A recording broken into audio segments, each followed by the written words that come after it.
아멘.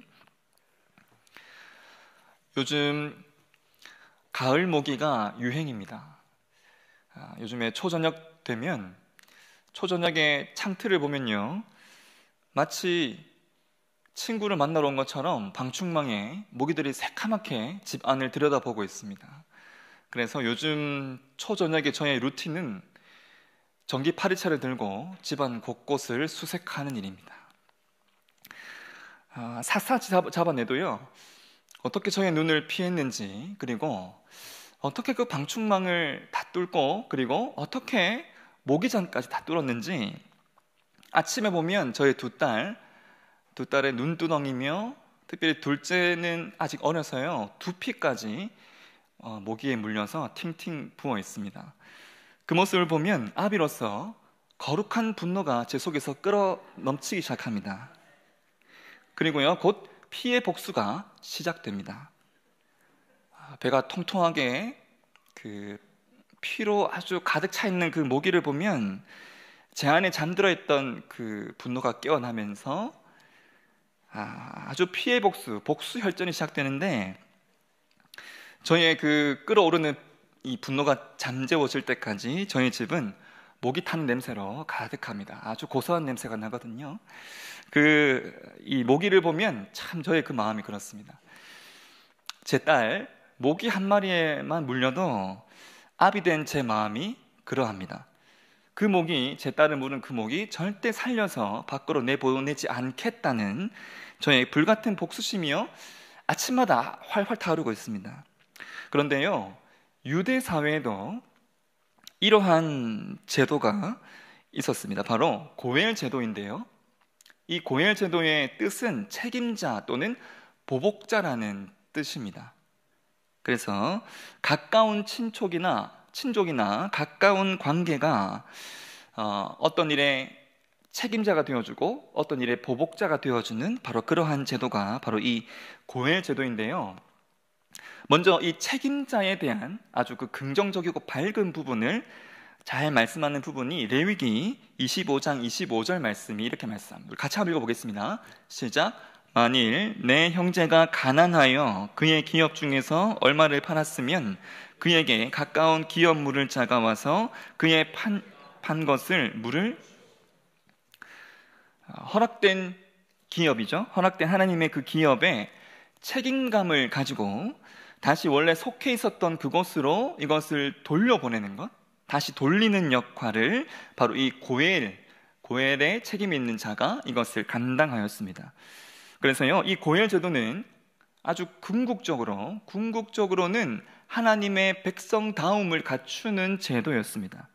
내 손에 있는 것, 나에게 주어진 이 기업이 나의 것이 아니라 이것은 하나님의 것임을, 그래서 이것을 잘 지켰다가 이것을 후손들에게 아름답게 잘 전수해 주어야 하는 그 책임이 있는 것이고, 그것을 잘 이루도록 해서요, 하나님의 백성다움을 갖추도록 했던, 이를 위해 가까운 친족이 책임감을 가지고 이를 도와주도록 이렇게 하였던 겁니다. 그래서요, 나에게 허락된 것이 결코 내 개인적인 것이 결코 아닌 것을 하나님을 위한 것이고 하나님을 위한 백성으로 내가 이 기업을 대하고 있음을, 그리고 내 가까운 친척을 내가 대하고 있음을, 이것을 실현하는 제도가 고엘 제도였습니다. 이 고엘 제도의 대표적인 경우로 여러분 잘 아시는 룻기에 나오는 보아스를 둘 수가 있습니다. 룻과 나오미, 아무런 소망이 없었던 이 두 사람에게 이 고엘의 책임이 있었던 이 보아스가요, 고엘 제도를 아주 아름답게 이뤄낸 아주 대표적인 경우입니다. 당연히 이것은 아주 당연히 지켜야 했던 것이기에 룻이요, 보아스에게 참 여인의 몸으로는 참 어려웠을 말을 이렇게 하는데요, 함께 우리 룻기 3장 9절 말씀을 읽겠습니다. 시작.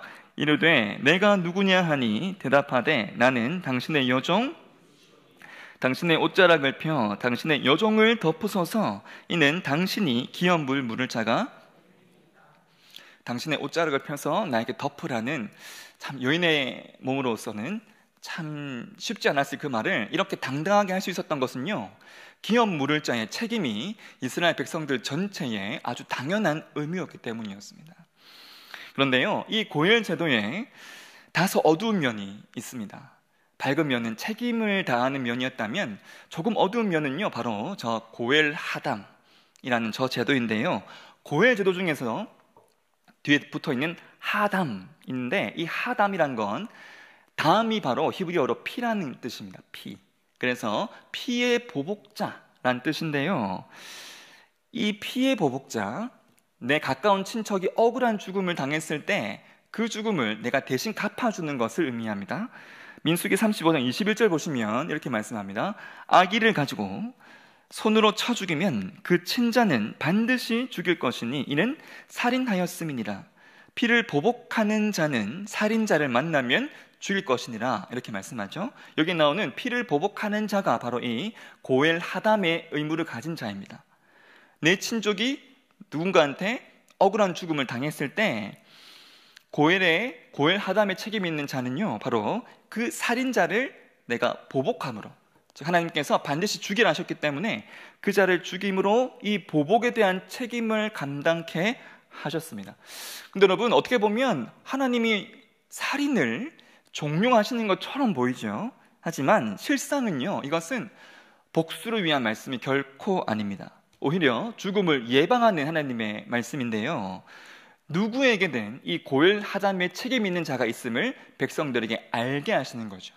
그래서 내가 누군가를 죽이면 그 사람의 고엘 하담의 책임 있는 자로부터 내가 또 반드시 죽을 것임을, 그래서 형제의 그 생명을 내가 쉽게 죽이지 못하게 하고요, 서로의 생명을 지켜주는 그러한 제도로, 그러한 장치로 하나님이 이것을 이스라엘 백성들로 하여금 지키게 하신 것입니다. 이 고엘 하담의 취지와 의도를 우리가 반드시 알아야만이 성경에 나오는 몇 이야기를 우리가 오해 없이 이해할 수 있습니다. 대표적인 경우가요, 다윗이 사울의 후손들을 죽는 자리에 내어주는 이야기가 있습니다. 기브온 족속에게 다윗이요, 사울의 자손들을 죽는 자리에 내어줘요. 다윗이 다스리던 때 3년 동안 비가 내리지 않았던 적이 있습니다. 여러분, 3년 동안 비를 내리지 않았다는 건 그랬겠구나, 그냥 넘어갈 수 있는 일이 결코 아닙니다. 우리나라에서도 만약에 수돗물이 3일간만이라도 나오지 않는, 생각해 보십시오. 저희 집처럼 아이가 있는 집들은 그것만한 재앙이 없습니다. 이것은요, 3년 동안에 물이 나오지 않았다는 건 그저 생활의 불편함으로만 그치는 일이 아니라 이것은 하나님의 심판을 의미하였습니다. 그래서요, 다윗은 아주 결심을 하고 하나님께 간구하는데요, 그 간구하는, 백성들을 위해서 간구하는 다윗에게 하나님께서 그때 말씀하신 일이 바로 이 죽음, 이 사울에 의해서 죽임당한 기브온 사람들을 하나님이 다윗에게 말씀하셨습니다.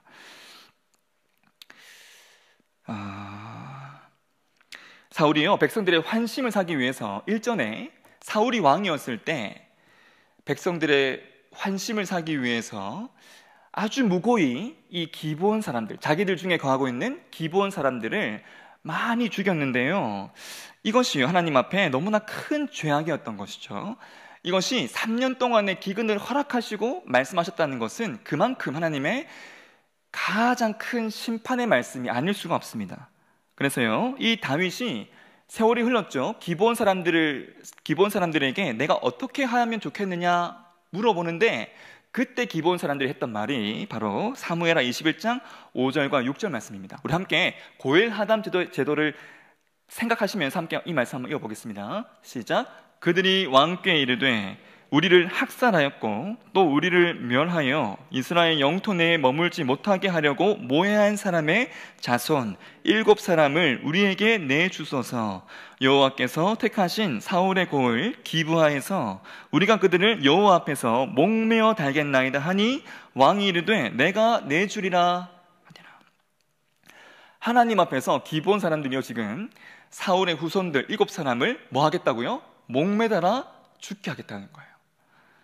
이것은요, 여러모로 다윗의 입장에서는 부담이 안 될 수 없는 요청이었습니다. 사울의 집안 사람들을 죽는 자료로요, 이 다윗이 내어주는 것만 생각해도 다윗에게는 아주 큰, 너무나 큰 부담이었는데요, 그런데 방금 읽은 6절 말씀의 마지막 부분 보시면 너무나 놀랍게도 이 다윗이 어떻게 말씀하고 있죠? 왕이 이르되 내가 내주리라 하였습니다. 고민하는 것도 없어 보이고요. 하나님께 내가 물어보겠다 하지도 않고 가장 민감하고 가장 불편할 수 있는, 가장 후환이 두려울 수 있는 그 일을 다윗이 너무나 선뜻, 너무나 당연하게 이 일을 허락하는 것이죠. 이것이 가능하려면요, 사람들을 죽도록 내어주는 일 그 자체가 정당해야 하고, 하나님 앞에 목매닫는 것도요, 이것이 하나님 앞에서도 합당해야 합니다. 그리고 이 사울 집안 사람들을 사지로 내몰고 있는 이 다윗 스스로도 사람들 앞에 당당해야 하죠. 이 모든 것이 합당할 수 있었던 그 이유, 다윗이 아주 고민 없이 이것을 허락했던 그 이유가 무엇일까요? 바로 이 고엘 하담 제도 때문이었습니다. 무고의 사람을 죽였을 때 그 자를 반드시 죽음으로 돌아도록 하신 하나님 앞에 이것이 너무나 당연했기에 다윗이 이것을 허락할 수 있었고요, 이를 백성들 모두가 동의하고 따랐기에, 심지어는 사울의 자손들마저도 이것을 잘 알고 이것을 따르는 사람들이었기에 이것을 따를 수 있었던 것이고요, 무엇보다도 기본 족속이 이것을 다윗에게 요구할 수 있었던 겁니다. 그런데 여러분, 이 고엘 하담 제도만 있으면 자칫 잘못하면 부지 중에 사람을 죽인 사람도 어떻게 될까요? 이 고엘 하담의 책임을 가진 사람으로부터 죽임 당할 수 있습니다. 참 무고하게 죽는 것이죠. 무고하게 죽는 이러한 피해 보복이 끊임없이 일어날 수 있는데, 무고한 피해 보복이 끊임없이 일어나지 않도록 하나님께서 주신 제도가 무엇이냐면 오늘 말씀 읽은 뭘까요? 도피성입니다. 여러분, 이 도피성에 있어서 너무나 중요한 기준이 있는데 그 기준이 바로 눈에 보이지 않는 마음과 의도입니다. 여러분, 이것이 너무나 중요합니다. 도피성에 피할 수 있으려면 보이지 않는 마음과 의도가 너무너무 중요한 기준이 되는데요, 함께 우리 민수기 35장 20절과 21절 말씀을 같이 읽어보겠습니다. 시작. 만일 미워하는 까닭에 밀쳐 죽이거나 기배를 엿보아 무엇을 던져 죽이거나 가지고 손으로 쳐 죽이면 그 친자는 반드시 죽일지니 이는 살인하였음이라. 피를 보복하는 자는 살인자를 만나면, 저기 노란색으로 표시된 모든 부분들이 뭘까요? 악의를 가지고 계획적으로 사람을 죽였을 때를 말하고 있습니다. 바로 이 미움과 악의, 이것을 가졌느냐가 굉장히 중요한 기준인 것이죠. 이러한 것이 없이 사람을 죽였을 때 그 사람은 도피성으로 보호함을 받도록 하나님이 도피성을 허락해 주신 겁니다. 즉, 하나님은 이 고엘 제도와 그리고 이 도피성을 통해서 하나님의 백성다움을요 끊임없이 지키도록 하셨습니다. 고엘 하담 제도를 통해서 생명과 죽음에 있어서도 철저하게 하나님의 백성다움을 지키도록, 백성다움을 갖추도록 하셨고요, 이와 관련되어서 있을 수 있는 문제까지, 즉 어떤 고의 없이 무고의 사람을 죽인 그러한 상황에서도 생명을 보호하기 위해서 도피성이라는 제도를 허락하신 것이죠. 그런데 여러분, 하나님의 이러한 은혜의 모습들, 이스라엘 백성들의 입장에서는 자신들의 생명을 이렇게 끊임없이 지키도록 하시는, 하나님의 백성다움을 끊임없이 갖추도록 하시는 하나님의 이러한 은혜의 모습들인데요, 우리가 이 밤 생각해야 될 것은 이러한 하나님의 은혜의 모습들이 오늘 말씀을 대하는 저와 여러분, 이러한 은혜에 우리가 원래 해당되는 자였느냐 아니느냐입니다. 하나님으로부터 완전히 끊어져 있었던 저와 여러분, 하나님의 백성과 관련된 이 고엘 제도와는 조금도 상관이 없었던 자들이 저와 여러분들이었습니다. 하나님의 백성이기에 지켜야 하는 것, 그러한 것들과는 사실은 전혀 관계없는, 전혀 상관없는 자들이 바로 저와 여러분들이었던 것이죠. 그저 이스라엘 백성들을 향한 하나님의 그 모습을 바라보며 부러워만 할 수밖에 없었던 그러한 자들이 저와 여러분들이었습니다. 우리는 그저 하나님 앞에 하나님의 아들을 죽인 자들이었습니다. 어쩌다 실수로 죽인 것도 아니고요, 너무나 분명한 명백한 의도를 가지고 하나님의 아들을 죽인 자들, 그러한 죄인이었던 것이죠. 그래서 도피성으로도 도망할 수도 없는, 하나님으로부터 어찌 도망할 수도 없는 그러한 저와 여러분들이었습니다. 예수님을 죽인, 즉 아들을 죽인 저와 여러분이 직면해야 했던 것은요, 바로 아들을 잃은 아버지의 가장 큰 진노의 얼굴이었는데요, 하나님께서 고엘하담, 그 고엘하담이 되셔서 우리를 마지막 그 고통하는 순간까지 우리를 쫓아오셔야 하는 그러한 분이셨습니다. 온 우주도 감당하지 못할 그 분노의 얼굴로 아들의 그 흘린 피의 보복자가 되셔서 우리를 쫓으신 하나님의 그 얼굴, 여러분 그 눈빛을 한번 생각해 보십시오. 여러분 호랑이가요, 사람을 잡아먹으려고 바라보는 그 눈빛이 굉장히 무섭다고 합니다.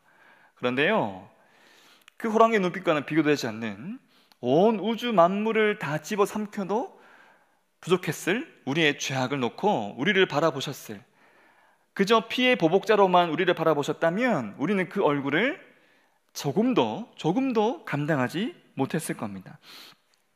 자기 형제를 죽인 가인이 있죠. 자기 형제를 죽인 가인이 느꼈을 그 두려움과는 차원이 다른 그 두려움에 벌벌벌 떨어야 했던 저와 여러분, 사울의 후손들이 그 죽음의 자리에 내던져져서요, 저주스럽게 달려 죽어 있는 그러한 비참한 자리에 내던져져야만 했던 자들이 바로 저와 여러분들이었습니다. 그런데요, 하나님 앞에 저주스럽게 달려야 했던 바로 그곳에 하나님이 달리셨습니다. 그곳에서 하나님이 죽으셨는데요, 우리를 위한 구원에 있어서 이 죽음이 필연적이었기 때문이었습니다. 하나님의 죽으심이 우리의 구원을 위한 너무나 필연적인 것이었는데요, 오늘 말씀 이 도피성과 관련해서 이 하나님의 죽으심이 너무너무 중요한 이유가 나오는데, 도피성으로 피한 자가 완전한 자유를 얻는 것은요, 대제사장의 죽음과 관련되어 있었기 때문입니다. 함께 우리 민수기 35장 28절 말씀을 같이 읽어보겠습니다. 시작. 이는 살인자가 대제사장이 죽기까지 그 도피성에 머물러야 할 것임이라. 대제사장이 죽는 후에는 그 살인자가 자기 소유의 땅으로 돌아갈 수 있느니라. 대제사장의 죽음으로 그 살인자가, 무고히 사람을 죽였던 그 살인자가 자기의 모든 혐의를 다 풀고 자기가 원래 있었던 그 본향으로 갈 수 있기 위해서는 이 대제사장의 죽음이 있었던 것입니다. 이 대제사장이 예수님께서 친히 우리를 위한 대제사장이 되어주셨고요, 예수님께서 심지어는 그 대제사장의 죽음까지 우리를 위해 허락하신 것이죠. 여러분, 이 일에 있어서 아버지이신 하나님은요, 죄에 있어서는 고엘제도 중에 보복자가 되셨고, 우리에게 있어서는 책임자가 되어주셨습니다. 두 가지 모두의 모습을 다 보이셨는데요, 피눈물을 흘리는 그 일, 온몸의 피와 물을 다 쏟아야만 하는 바로 그 일을 이 두 가지의 모습을 보이시기 위해 다 감당하셨습니다. 여러분, 우리 죄 때문에 하나님 아들을 치셔야 하는 그 자리에 계셔야 했고요, 극악한 그 죽음의 그 고통의 자리에 고통스러워하며 절규하셔야만 하셨습니다. 그 고통의 자리에서 하나님 피의 보복자가 되셔서요, 자기의 아들을 치십니다. 이것으로 공의를 만족하시고요, 죄의 값인 이 죽음을 치르셨음을 십자가 위에서 온 세상을 향해 공적으로 선포하셨습니다. 이 고엘하담의 법적인 무효를 천명하신 것이죠. 여러분, 동시에 하나님 우리에게는 책임자가 되어주셔서 우리를 그 십자가를 통해 구원하십니다. 자기의 아들을 치심으로 피의 보복자가 되신 하나님은 동시에요, 우리를 향한 하나님의 그 모습, 우리를 향한 하나님의 그 구원의 얼굴은 우리를 향한 사랑의 얼굴이셨던 것이죠. 그래서 하나님께서 이 모든 은혜를 통해 이 두 가지의 모습을 동시에 보이심으로 우리에게 하나님 피할 바위가 되어주셨습니다. 우리 도저히 이 도피성으로 피할 수 없었던 너무나 악의적으로 예수님을 죽였던 그러한 자들이었음에도 하나님 그 스스로가 우리가 피할 도피성이 되어주셨고 우리가 피할 바위가 되어주신 것이죠. 그래서 사랑하는 성도 여러분, 우리의 소망은요 오직 우리를 향해 이러한 모습을 보이신 하나님밖에 없습니다. 우리가 달려가야 할 곳, 우리가 달려갈 때 우리를 너무나 죄가 많음에도 우리를 꼭 감싸 안으시는 유일한 사랑이 있는 곳은요 바로 이 하나님의 품인 것이죠. 놀라운 모습으로 우리의 피할 피난처가 되어주시고 우리의 피할 바위가 되어주시는 바로 이 하나님 앞에 이 밤 함께 달려가기를 소망합니다. 그리고 이제 우리가 이 책임자가 되어서 은혜의 이 책임자가 되어서 나아가야 하는데요, 예수님의 그 피의 은혜를 받은 저와 여러분입니다. 그러하기에 이 피의 책임감을 가지고 이 피의 은혜를 이야기하며 증거하는, 그래서 정말 은혜의 시대에 이 고엘하담, 예수님의 피의 책임자가 되는, 피의 책임자로 보복이 아니라 피의 책임자로 이 사랑을, 이 피의 은혜를 나누어 줄 수 있는, 그래서요 진정 은혜의 고엘하담된 자들로서 이 사랑을 나누어 주고 증거하는 자들로 살아갈 수 있는 그러한 복된 자로 살아가는 저와 여러분의 삶이 되시기를 주님의 이름으로 축원합니다. 아멘. 함께 우리 말씀 기억하면서